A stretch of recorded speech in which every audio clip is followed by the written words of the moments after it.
Hey friends, welcome back to my channel, NBC Lifestyles Diary. My name is Marie. I live in New York and I love traveling, fashion, and cultural events. And I'm asking you to join me on the adventure.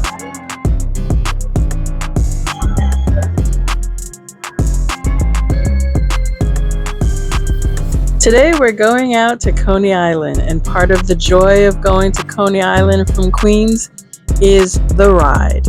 We're passing through the local neighborhoods of Brooklyn, such as Williamsburg, Dumbo, Brooklyn Heights. We're getting on the BQE, and then we're going onto the Belt Parkway, where we will pass the famous Verrazano's Narrows Bridge, and you'll be looking over at Staten Island. When I get to this part of Brooklyn, I feel so far away from the city, and that's what made it a beachside resort town. And that's how the amusement parks came to be built, because it was an escape for those people, the wealthy people of Manhattan, to come out by the seaside and enjoy themselves.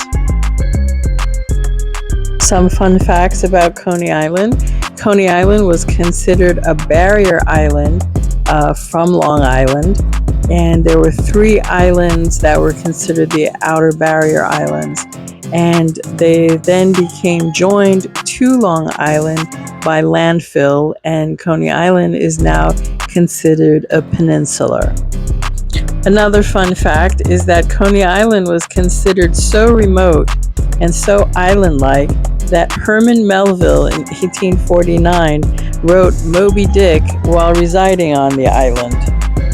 And the most important fact of all is that for my 14th birthday, I gathered my cousins, my brothers, and some friends from school and did a day trip out to Coney Island for my birthday. It was a lot of fun, and this occurred in the 70s, so Coney Island was not as pretty as it is now, but it still had the roller coaster, the Cyclone, it still had the Broadwalk, it still had the beach, and it still had a mystique about it that drew New York to it.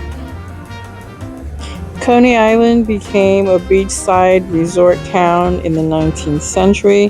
There were amusement parks built, and of course there were railroads that brought people out to enjoy it, and its popularity waned after World War II, and the area fell into decline, neglect, and some rides were torn down.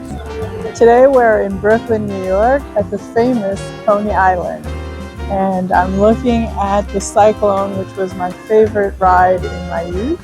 It's 95 years old.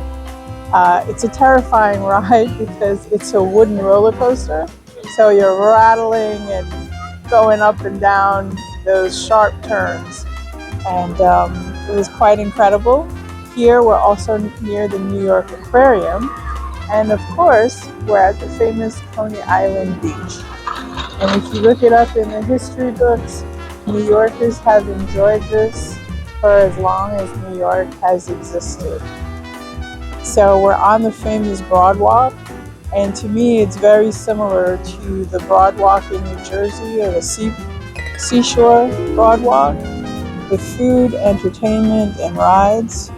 And if you look, you'll see the Wonder Wheel, which has featured prominently in the Woody Allen movies. I think it's hysterical how he always has his family either living under the Cyclone roller coaster, or the latest one with Kate Winslet and Leonardo DiCaprio, where they're living under the Wonder Wheel. All wonderful fantasy. Revitalization took hold in 2001, and new rides were added in 2010, and the area became alive again. You can still find the famous Nathan's hot dog stand, and everybody knows what a knish is when you go out to Brooklyn. I have a lot of good memories of this place, and it follows a similar history to Rockaway.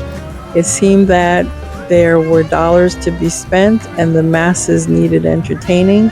And Robert Moses took it over and started once again connecting the boroughs and making the car culture so that everyone had access, and it no longer became a playground for the rich.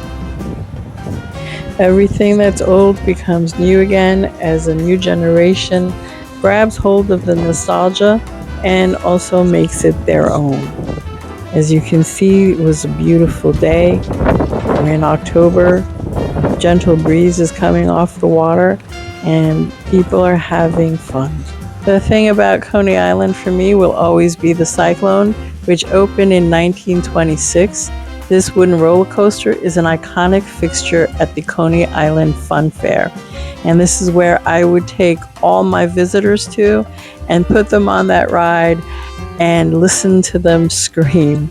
I never fell in love with all the other rides, the more modern rides, or even the great rides at Great Adventure. It was the classic wooden roller coaster that terrified me because you didn't know if it was going to hold up.